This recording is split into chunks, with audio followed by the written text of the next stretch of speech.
bien avoir ton avis. Dis-moi. Alors, moi, je te raconte un peu globalement depuis mon enfance. Donc, j'ai grandi dans une famille, un papa qui est très difficile. Mes parents ont divorcé aujourd'hui à l'âge de 70 ans. Ça a été un mariage chaotique. Nous, on est donc que des filles dans la famille et on a eu un papa qui était très très difficile avec nous. Donc, on n'avait absolument rien droit de faire. Et petit à petit, en fait, on a grandi, donc on a fait notre bout de chemin, on s'est toutes mariées. Et au final, moi, j'ai divorcé, donc à 40 ans, parce que j'ai reproduit le chemin un petit peu que j'ai eu dans mon enfance avec mes parents, c'est-à-dire un mari violent. J'ai eu donc 13 ans de violence conjugale, et c'était un peu la même chose que j'ai vécu avec mon papa. Un papa violent avec ma mère et avec nous. Donc au final, j'ai fini, comme j'ai des enfants, j'ai fini par partir. Il a fallu décider, en fait, fallait faire un choix, alors que c'était très mal vu dans la famille, parce que divorcer, c'était pas... Enfin, mes parents n'aimaient pas forcément cette idée. Et moi, je voyais surtout l'intérêt de mes enfants, surtout qu'ils commençaient à frapper mes enfants, donc j'ai préféré partir. Donc, je me suis reconstruite pendant, on va dire, 5-6 ans, où j'ai pensé vraiment qu'à moi, à mes enfants. J'ai été suivie par des psychologues. J'ai eu une aide vraiment précieuse par malheureusement, je vais pas dire mon entourage et mes proches parce qu'ils n'ont pas été là. Mais je me suis reconstruite, je me suis refaite toute seule. Et aujourd'hui, alors que... j'ai passé un cap, en fait, j'ai rencontré quelqu'un. Donc moi, j'ai 40 ans et j'ai rencontré un jeune homme. Alors ça s'est fait vraiment par hasard, c'était pendant les vacances à l'étranger. Et il est plus jeune que moi. D'accord, de combien ?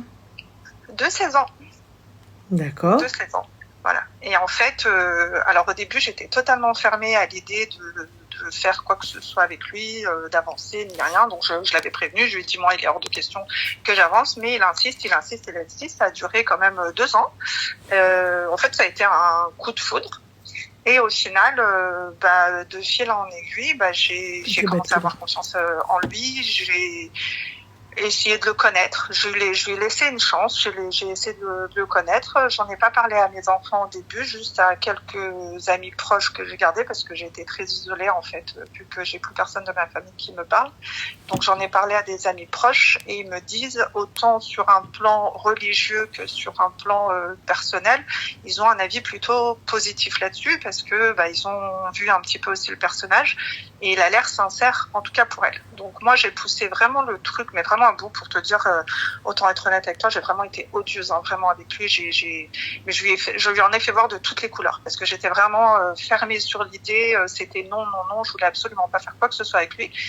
Mais sa patience, sa gentillesse, il est complètement à l'opposé de tout ce que je pouvais imaginer sur, tu vois un petit peu l'image que j'ai d'un homme, autant par mon père que par mon premier mariage. Là, j'ai un homme qui est totalement différent. Il me respecte, il est présent. J'ai la sensation qu'il s'intéresse vraiment à moi, en fait, que c'est vraiment quelqu'un pour qui je compte. Et c'est un sentiment que j'ai pas connu.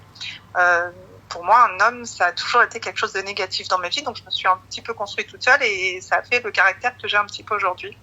Et au final, donc aujourd'hui, c'est vrai qu'il y a cette barrière qui fait que il y a l'âge. Et moi, j'ai déjà été mariée une première fois, j'ai des enfants, lui non, jamais marié. Et avec le temps, donc j'ai rencontré sa famille.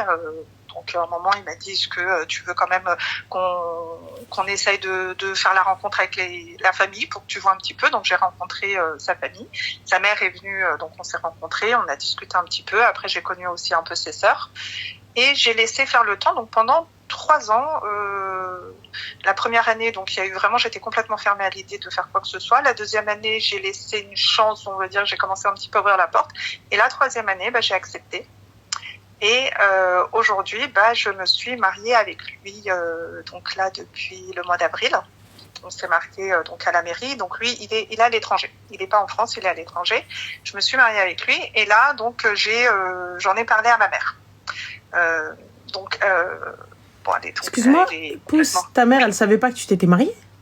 Si, parce qu'au début, en fait, comme ma mère ne me parle plus, parce qu'en fait, quand elle a divorcé de mes parents, donc là, il n'y a pas très longtemps, vu qu'ils ont 70 ans, donc il y a à peu près 2 ans, quand j'ai commencé à lui dire que j'avais rencontré cette personne, à l'époque, déjà, elle me parlait pas trop, parce que durant son divorce, elle voulait absolument qu'on choisisse et qu'on prenne parti avec elle, enfin, elle nous a demandé même de faire des attestations, tout ça. Moi, j'ai pas voulu prendre parti par rapport à mes autres sœurs. Je lui ai dit, ça reste mon père, toi, t'es ma mère, vous avez votre histoire. Je respecte le fait que vous voulez que ça s'arrête, que vous voulez divorcer si c'est ce qu'il y a de mieux pour vous, malgré le fait qu'on a tout fait pour essayer d'arranger les choses entre eux. Bon, ils ont été jusqu'au divorce. Moi, je pars du principe que je n'ai pas à me mêler vraiment de ça. Comme on dit, ou la totral bisolah, ou c'est pas la peine. Ou tu donnes des conseils pour essayer d'arranger les choses, ou c'est pas la peine. Donc moi, j'ai pas voulu prendre parti, et mes sœurs, elles ont pris totalement parti avec ma mère. Elles lui ont fait des attestations contre mon père, tout ça, donc ça a été très loin. Moi, j'ai voulu rester neutre. Au moins, je me dis, même devant Dieu, au moins j'ai l'esprit tranquille, je veux pas rentrer dans ces délires. Donc, depuis, ma mère, en fait, elle s'est complètement retournée contre moi et elle a arrêté de me parler. Donc, quand j'ai rencontré cette personne, je continuais. Moi, j'ai vraiment tout essayé, en fait, avec elle pour essayer de garder un contact. Mais il faut savoir que c'est une maman, en fait, qui a eu 2 filles avant moi et moi, j'étais pas l'enfant désiré. Je suis arrivée un petit peu par accident alors qu'elle était déjà dans une situation compliquée un peu avec mon père. À l'époque, il voulait déjà divorcer. Mais petite question, ma chérie, tu n'étais pas l'enfant désiré. Dans ton éducation, t'a-t-elle montré que tu n'étais pas désirée ?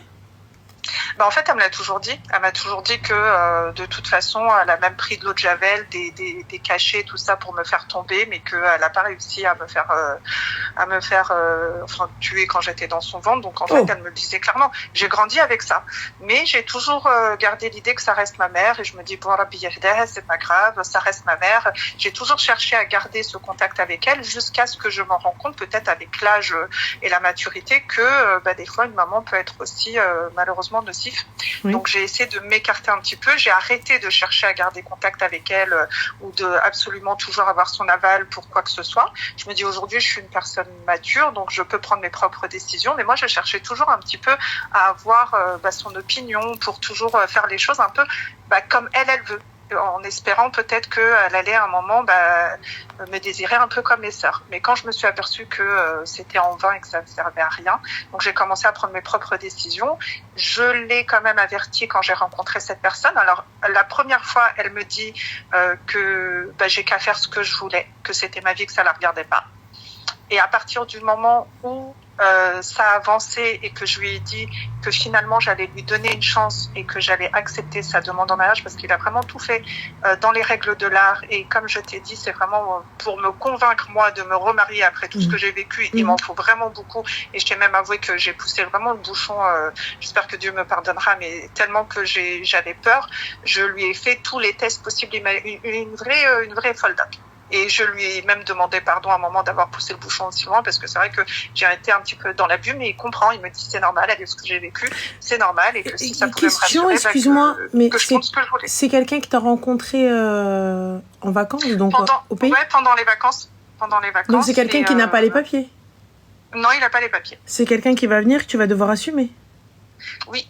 Alors, assumer, là, en fait, il a déjà fait les démarches, il a trouvé un employeur et il a déjà un contrat qui l'attend. Moi, je lui ai dit que de toute façon, quand je te dis que j'ai poussé le bouchon très loin, au début, j'étais vraiment pas du tout pour le mariage civil, et je lui ai dit que de toute façon, il était hors de question que je me remarie, parce que pour moi, mariage égale divorce. Non, mais tu t'es mariée en mode civil. Mes parents à 60. Comment ? Tu t'es mariée, t'as fait le civil. Oui, là, ça y est, finalement, j'ai changé d'avis. 3 ans après, j'ai changé d'avis. Mais avant ces 3 ans, en fait, j'étais vraiment fermée à l'idée. J'ai dit, de toute façon, si je vais très loin avec toi, si je te laisse ta chance, de toute façon, je ferai rien avec toi, à part un mariage religieux. Tu es propriétaire, ma chérie ? Non. D'accord. Je suis locataire.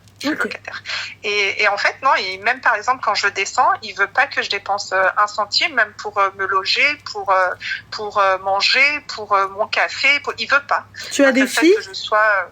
Comment ? Tu as des filles ? J'ai une fille. Elle a quel âge ? 18 ans. Elle vit avec toi ? Oui. Elle vivra avec monsieur ? Il va venir vivre avec nous. D'accord. Ok.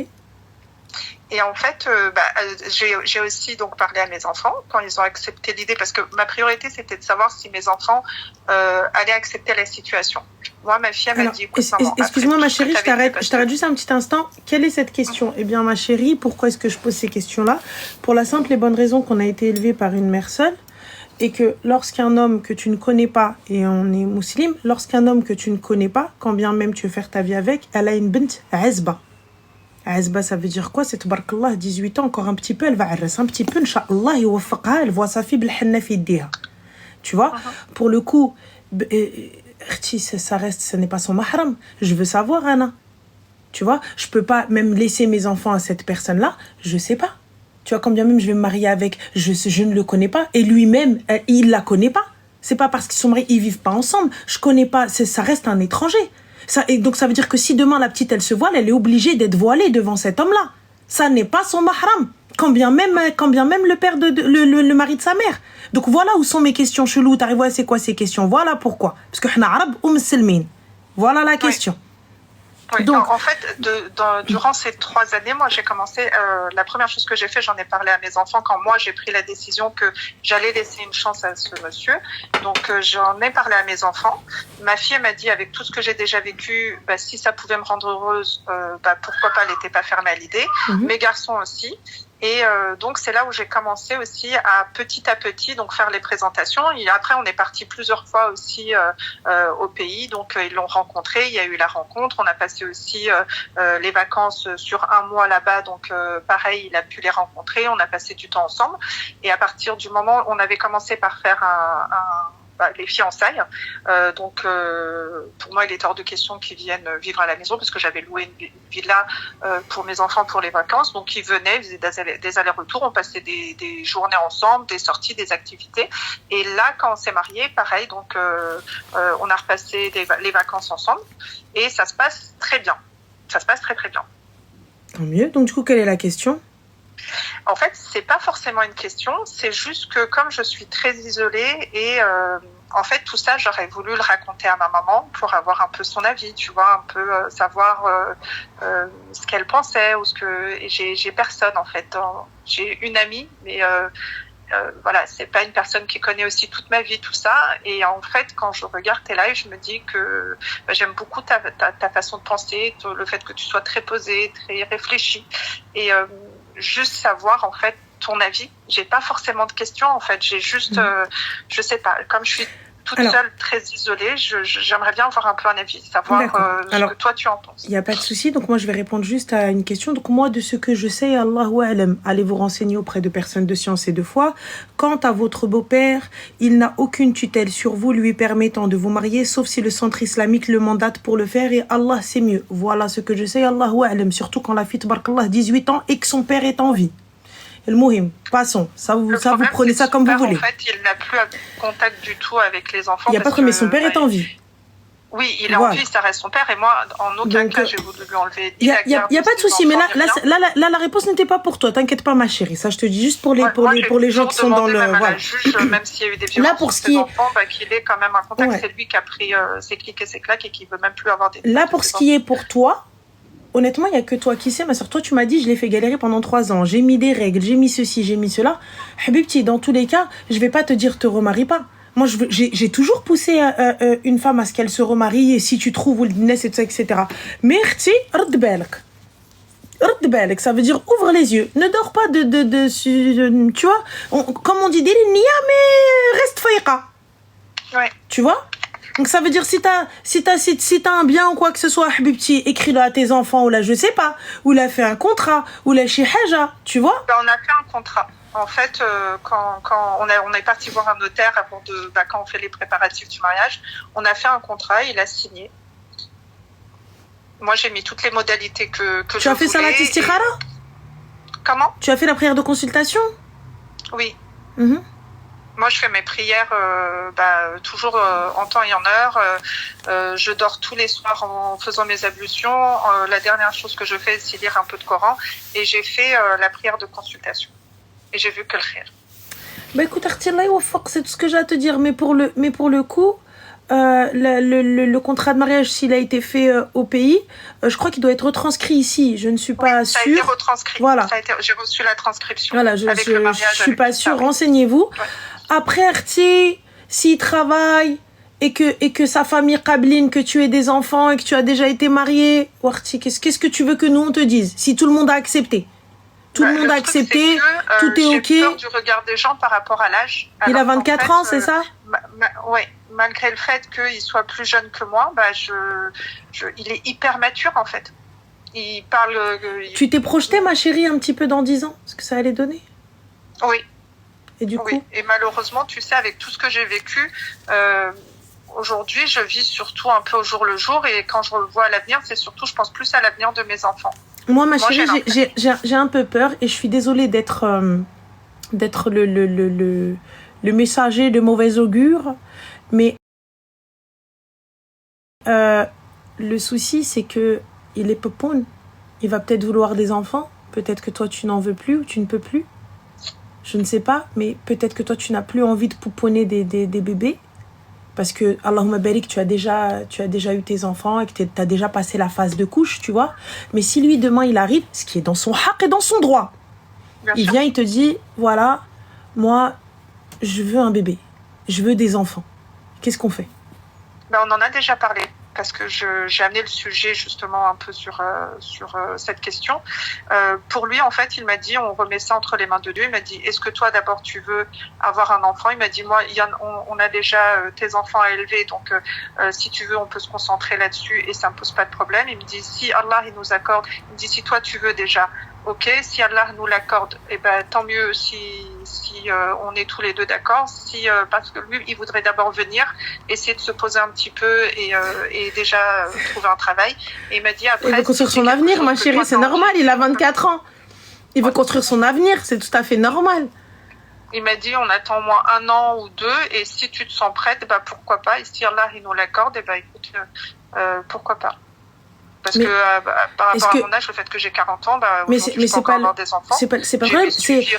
Non, mais c'est pas la question est-ce que question de ménopause autre. Je te dis juste l'envie de te remettre dans les couches. C'est pas est-ce que tu peux physiquement en avoir. C'est juste l'envie de te remettre. Alors que tu vois ça fait le dernier de tes enfants, il a quel âge?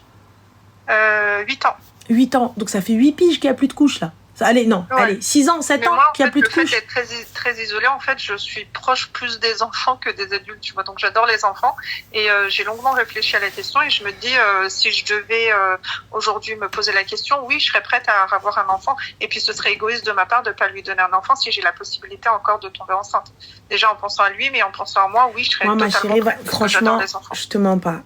J'ai envie de croire que c'est possible, de croire que tu es heureuse, et j'ai pas envie de te mettre ce wes-wes, mais je me dois d'être le petit démon sur l'épaule et te dire attention, ma chérie, 24 ans, quand bien même il est mature, il a d'autres objectifs, il a une autre vision de la vie que toi à 40 tu n'as peut-être pas ou tu as déjà dépassé.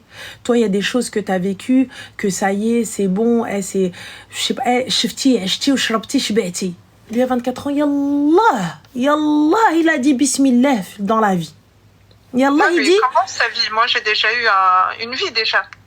Donc, il va venir ici à Habibti, le khrouj, le drouj, ami, Rouina. Il va vouloir vivre sa jeunesse, qui est tout à fait normal. Il est plutôt très casanier, c'est pour ça que je te dis, il est vachement mature de ce côté-là. C'est parce que il est très casanier. Par exemple, tous les soirs, là, on s'appelle en visio, il n'est pas le genre à sortir ou quoi. Parce que là, il a nulle part où aller, ma chérie. Une fois qu'il va venir ici, t'hallouli l'aynin, on fait quoi? Là, je me dis, j'espère que ça ne sera pas le cas, parce que vu comment il est là actuellement et son caractère, tu sais, c'est quelqu'un un petit peu... plutôt, tu sais, il est bien dans ses pantoufles, quoi. Il aime bien être à la maison, il aime bien être entouré aussi des enfants, il aime bien... c'est pas trop son truc, même des fois, je lui dis, pourquoi tu n'irais pas au café avec tes potes. J'ai envie d'y croire, mais mon cerveau de tordu me dit que non. Mais j'ai envie d'y croire. Après, tu sais, il vient d'une ville, c'est Djerba. Donc, tu sais, là-bas, c'est très, très, très touristique et il y a énormément où il peut sortir. Et malgré tout, bah non, il est plutôt à la maison. Tu vois, c'est le genre d'homme, en fait, c'est un jeune homme qui est très proche de sa mère, qui l'aide beaucoup, rangement, ménage. Il rentre, en fait, du travail, bah, il va juste prendre sa douche, il va aller à la salle de sport. En fait, il a un petit rituel comme ça. T'es consciente qu'il est plus proche de ta fille que de toi, donc c'est comme si tu avais tu vas devoir peut-être pas éduquer, mais un peu, parce qu'on éduque un peu nos maris, qu'on le veuille ou non, même si on n'est pas leur daronne, on n'est pas là pour leur apprendre, mais là, 24 ans, tu vas réellement l'éduquer. Bah, après, je me dis, est-ce que ce serait pas un avantage justement entre guillemets, hein, comprends-moi, mais peut-être le façonner au mari que je souhaiterais qu'il soit finalement, parce que à son âge, c'est vrai que c'est se marier jeune aussi, 24 ans. Bon, moi, je me suis mariée jeune, mais c'est pas pareil, une femme et un homme. Et je me dis peut-être que ça serait limite, aujourd'hui, je le vois comme un avantage. T'arrives à façonner tes enfants, ma chérie? Il se pose beaucoup. Comment? T'arrives à façonner tes enfants? Ah oui. D'accord. J'ai été moi un peu la mère et le père, du coup. Il n'y a pas de souci, mais c'est-à-dire que tes enfants n'ont pas de vie sociale, n'ont pas d'amis? Si. Donc du coup, tu arrives à les façonner à 100%, ils n'ont pas de propre, ils n'ont pas de libre arbitre ou autre? Alors, avec mes enfants, avec ma fille, il y a des règles, il y a des, c'est deux choses différentes entre ma fille et mon fils. Ma fille, en fait, le fait que aujourd'hui, avec tout ce qu'on voit et les réseaux, par exemple, elle n'a pas les réseaux sociaux. Là, elle a eu 18 ans, je lui ai accordé le fait juste de mettre TikTok ou Instagram, elle a choisi Instagram. Et Pinterest, un truc comme ça. C'est la seule chose qu'elle a. Oui, mais c'est ton enfant et tu as choisi pour elle. Là, c'est ton mari, tu ne pourras choisir pour lui. Ah oui, bien sûr, ça j'entends bien. Après, mes garçons, ils sont trop petits encore, tu vois, ils n'ont pas ils ont pas la maturité pour choisir ou autre. Et au niveau des amis, c'est pareil, c'est restreint. Alors par exemple, moi, ils ont interdiction d'aller dormir chez des amis. Il n'y a pas de souci. Et lui, il aura interdiction d'aller dormir chez les amis et compagnie? Évidemment que non. Ah non, le soir, on dort à la maison, il va dormir chez des amis. Là, il va aller au café, il va tarder, il veut pas rentrer avec ses sahab. J'irai le chercher. Qui sa mère? Sincèrement, pour le moment,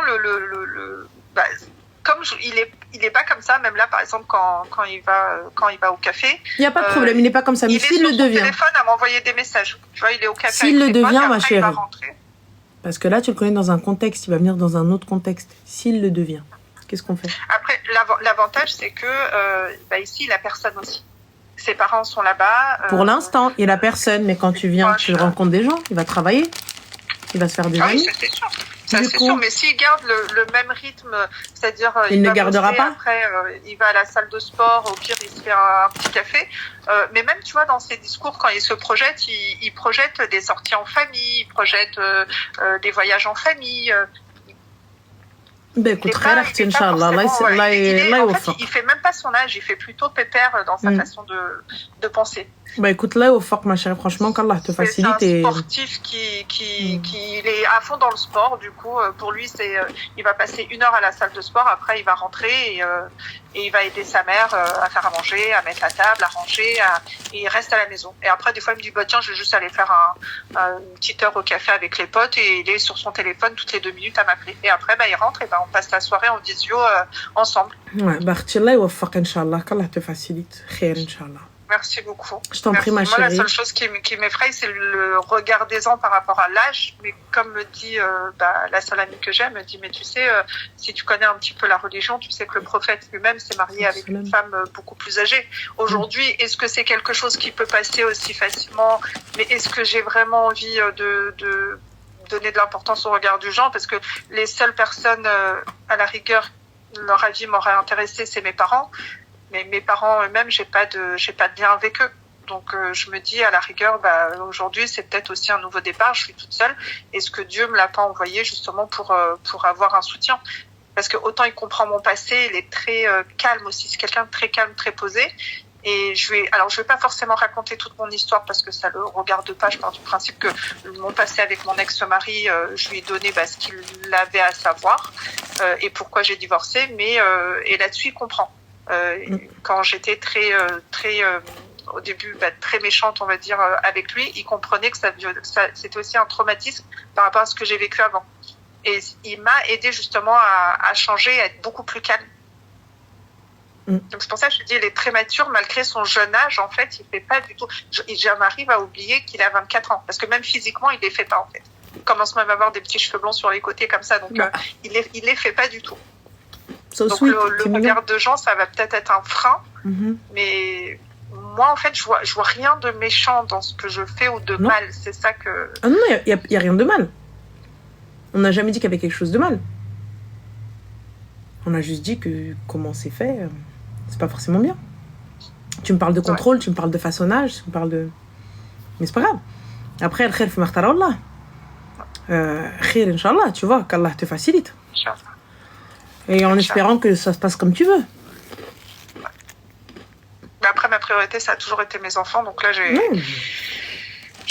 me focalise sur eux. Et après, le reste, je me dis, vu comment ça s'est présenté et comment on en est arrivé 3 ans après à se marier, à passer le cap, je me dis, c'est à lui de venir s'adapter un petit peu à la vie. Moi, je vais rien changer à la vie de mes enfants, en fait. C'est pas parce qu'il va venir vivre avec nous que je vais changer. C'est à lui de devoir s'adapter, de faire sa place. Il va avoir aussi un petit peu, entre guillemets, le rôle de chef de famille. Donc voilà, il va faire sa place. Les garçons, en plus, ils sont super contents parce qu'ils s'entendent très très bien aussi avec lui. Ma fille, elle est très complice avec lui. Mais moi, j'ai toujours gardé ma priorité, c'est ce que je projette pour mes enfants. Je sais que ma fille, aujourd'hui, elle veut faire des grandes études, elle veut être ingénieure, mon fils veut être architecte. Donc, moi, je me focalise. Franchement, ma chérie, qu'Allah te facilite et puis tu verras quand il viendra.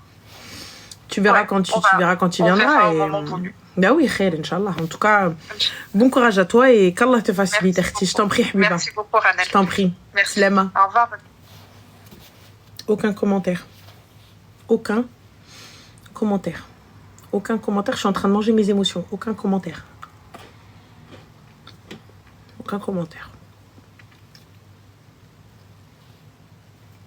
Il y a eu trop de mots dans cette phrase, dans cette conversation qui passaient pas. Aucun commentaire. Je le façonne à l'image que je veux de mon mari.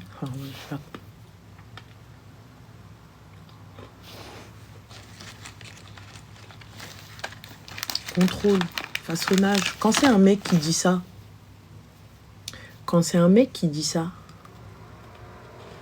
on crie au scandale, on crie à la manipulation, on crie au PN. Quand c'est un gars qui sort exactement les mêmes propos,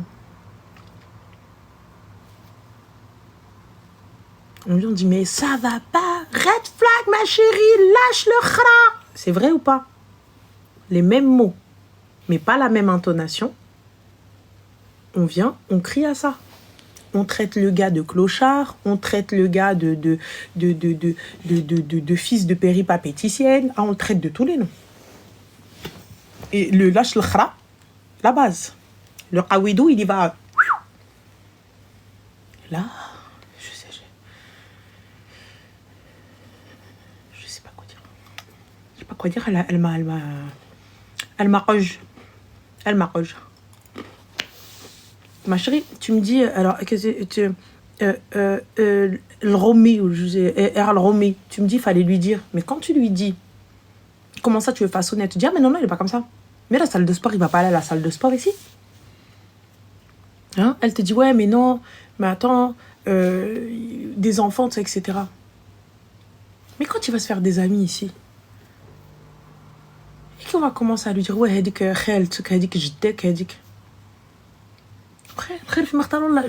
j'espère qu'on a tort. J'espère qu'on est tous des teubés.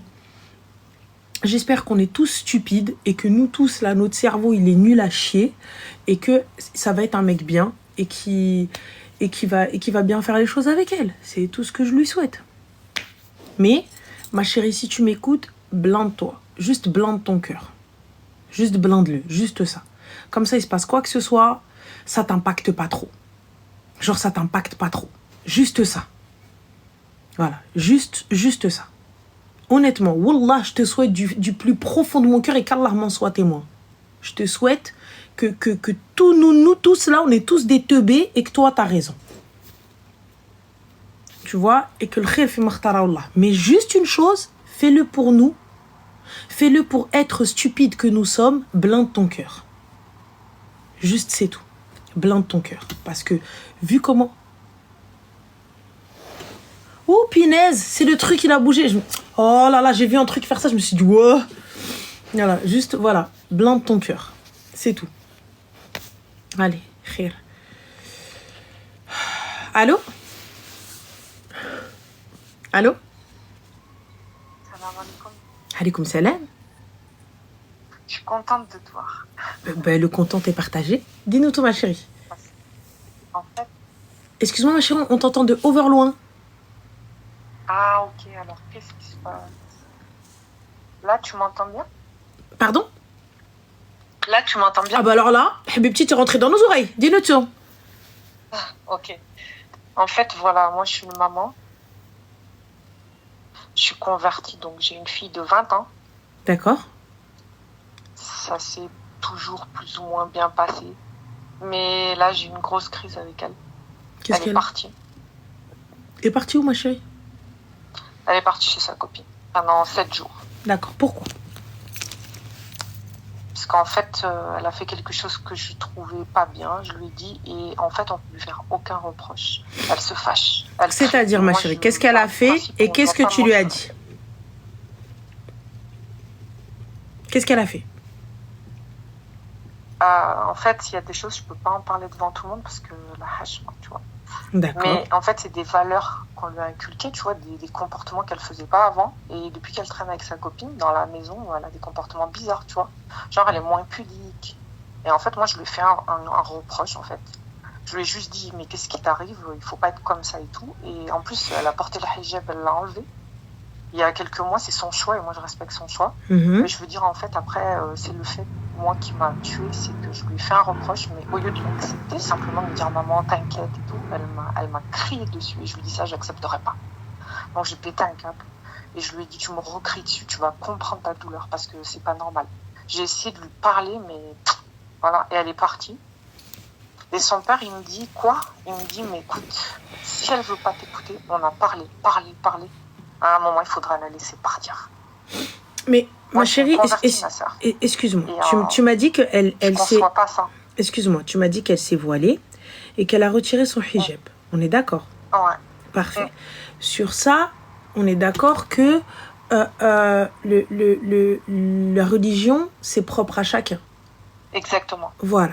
On est d'accord. Voilà. Il se peut qu'elle ait eu une baisse de foi, qu'elle ait eu peut-être comme de mauvaises fréquentations, comme moi, les filles disent. Moi, je lui ai dit, franchement, ma soeur, je lui ai dit, c'est ton choix. Voilà. Donc, mais tu vois, on a le droit d'être déçu. Je te dis que je suis déçue. Ça me brise un peu le cœur, mais c'est ta décision, c'est entre toi et Allah. T'as vu, toi, dans ta tombe, tu seras seule, ma chérie. Donc, moi, je serai pas avec toi. Si je peux t'aider, y a pas de souci. Si je ne peux pas t'aider, bah écoute, je peux rien faire. Mais là, pour le coup, voilà. Mohim, là, ce qui a amené à ce qu'elle quitte la maison... Il y a une différence entre enlever le hijab, tu vois, et après être, tu sais, dans l'excès, tu vois. Tu peux enlever ton hijab, après rester habillée un peu correctement, tu vois, parce qu'elle a toujours eu des valeurs. Mais elle, bon, mais ma chérie, s'habiller légèrement ne fait pas de toi une fille avec moins de valeur. Il se peut qu'elle traverse une période difficile, ou peut-être que ses fréquentations ne sont pas bonnes, ou peut-être qu'elle essaie... Tu vois, il y a peut-être quelque chose, tu vois, parce que pour le coup, le fait qu'elle s'habille moins pudique, comme tu dis, ça ne veut pas dire que c'est une fille qui n'a pas de valeur, c'est une fille qui est moins éduquée. Non, peut-être qu'elle a une phase qu'elle passe mal et qu'elle n'arrive pas à gérer et que c'est sa manière de